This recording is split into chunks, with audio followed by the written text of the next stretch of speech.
all, congratulations. The movie was great. I really Gracias. liked it, and I think it has a lot of personality.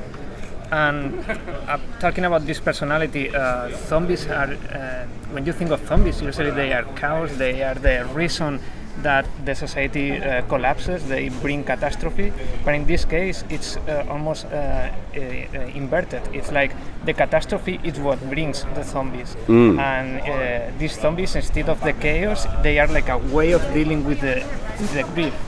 So I wanted to ask you, how do you come up with this idea for a monster like the zombie? Yeah, the first drafts of this script didn't even have zombies in it, but they did have the cataclysmic event. They had Ava, they had a lot of death, they had piles of bodies, body retrieval, all of that was working, but the script was missing something. It wasn't firing on exactly all the cylinders it needed to, and I had to explore why. And I was this close, you know, with so many bodies. So imagine the same movie you just saw, but zombie-less.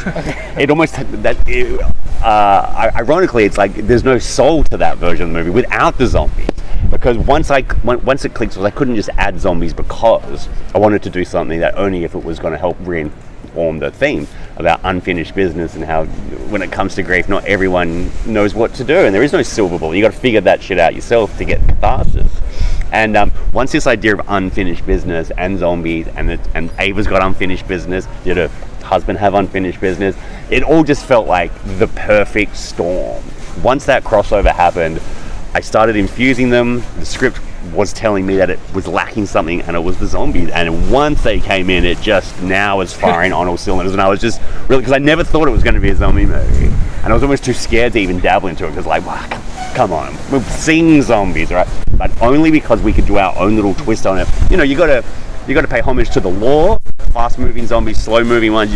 You've got to give people who are expecting a zombie movie zombies. But I only wanted to do it if we could have our cake needed to, but do it in a way where, you know, it was going to fulfill me as a, you know, cinemaplex, like mainstream, you know, big blockbuster movie fan, but also art house. And I wanted that clash to, like, just give me something unique that I hadn't seen in a zombie movie before. And I think we got there with the finished result of We Buried the Dead. So that's a long-winded way to say it's only when I added the zombies that the movie started clicking on. Yeah. There's a lot of interesting things in the movie, but one of them is perfectly that, because there's a lot of action.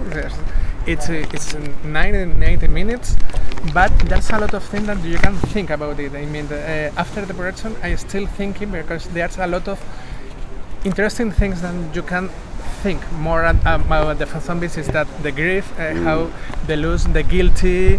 It's I suppose it's your intention, right? That the people after the movie think about all the things and all the... Yeah, I mean, it's just hopefully that is the goal, though. The movie finishes and you walk away and you have a discussion with friends about it. You talk about what did you think it was getting at, and what did you take from it. And even just like, as you mentioned before, like Mark Cole Smith's character, Riley, you know, he's not your stereotypical bad guy. He's just, like the other two, dealing with their grief in different ways. And he's going about it in a very destructive way, in a pretty fucked up way. But ultimately, it's coming from a place of sadness and not knowing how to navigate it properly, which, you know, if you were to lose your spouse in something as awful as that, like, who knows what you'd do? Like, I might just react exactly the way he did to keep her alive, you know? Like, who knows? And that's what I think is good about the movie. Like, it makes you think, okay, what would I do? Yeah. Like, would I have gone to the island, and would I want them to be one of the ones that came back? And yeah. Okay. So again, talking about the zombie as a monster, as a figure, as the time goes on, progresses, cinema changes, and so does the monsters. For example, Frankenstein, we have every so and then a new version. Sometimes it's more similar to the original one, and sometimes it's something completely different. And it usually depends on the society and the context of how society is. What do you think has changed for zombies to actually so that we can feel like this kind of empathy for zombies? Because I think that now there are a few examples, not too many, but there are a few examples which when they were like a trend, it wasn't like this. Yeah, exactly. And like, Danny Boyle was 28 days later when I saw it, like it absolutely blew my mind apart. And, he was shooting that movie on the same camera, the XL one that I was using at film school. So it was just like, what? It was just mind-boggling that the Train Spotting director and Shallow Grave director was doing this zombie movie. And it was the one that revolutionized it all again, It went from slow moving to fast moving, and now all of them had to be fast moving. And, hopefully, if there's any inkling of We Buried the Dead being one that's starting to sort of like offer something even remotely 1% unique to like that lore, I'll be very proud. I would like to talk about the shooting. How many days, if you can go the rehearsal, so how you approach to the shooting? Yeah, we only had 25 days to shoot this bad boy, and we shot the movie in a town called Albany in Western Australia. We didn't shoot it in Tasmania. We wanted to shoot the movie in Tasmania, but as hard as it was for Ava's character to get to Tassie, it's actually that hard to shoot a movie there. So it was sort of like life imitating life. And so we just couldn't make the movie, but it had to be set on an island that big, not too big, but big enough with a 500,000 population just taken out in an instant, and just breathtaking landscapes. And I really thought that in the edit, we'd probably go down to real Tassie and get some plates and get some shots.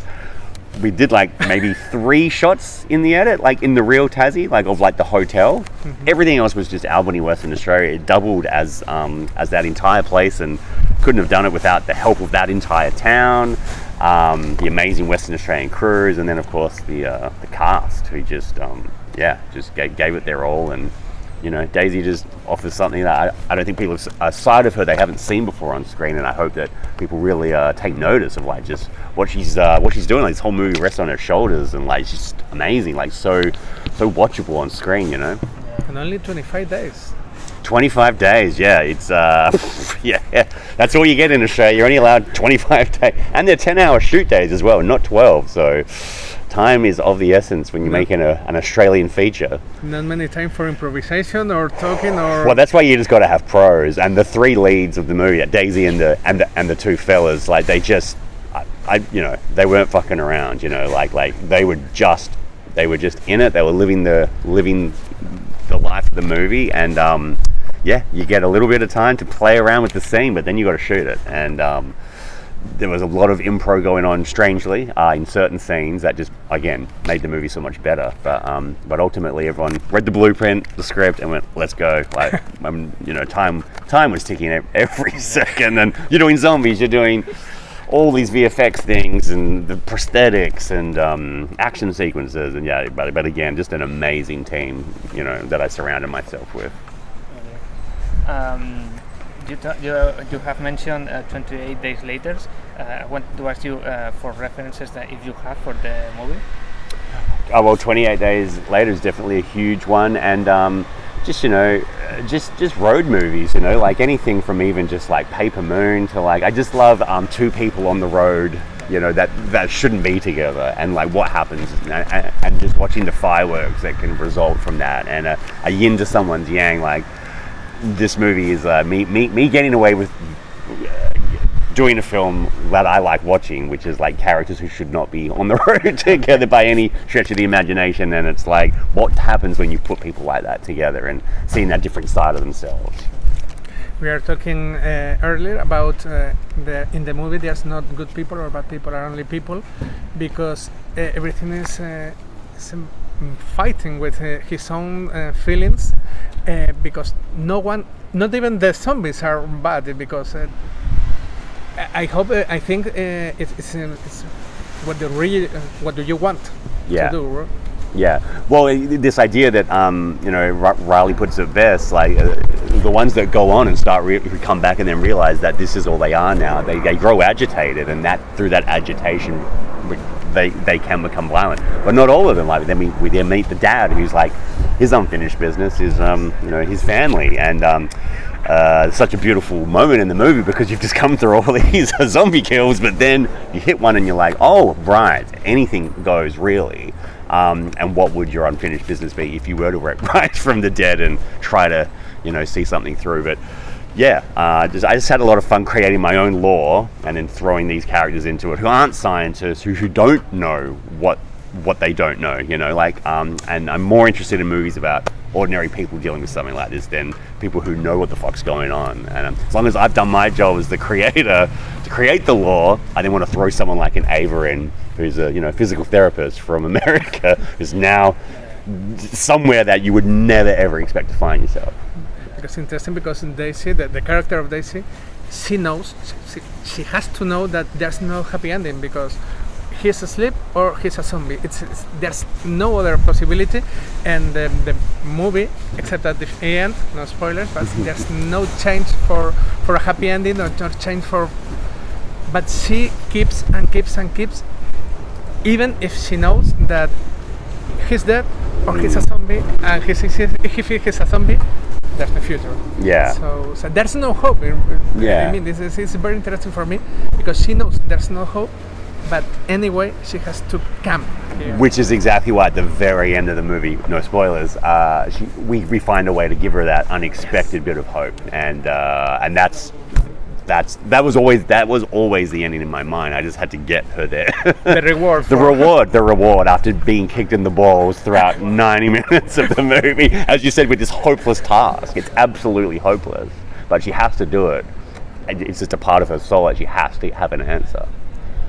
Talking about the character of Daisy, Ava, there's a certain layer, an additional layer for the movie, which is that she's from the United States and she's in Australia, and at certain points there's a certain tension with this.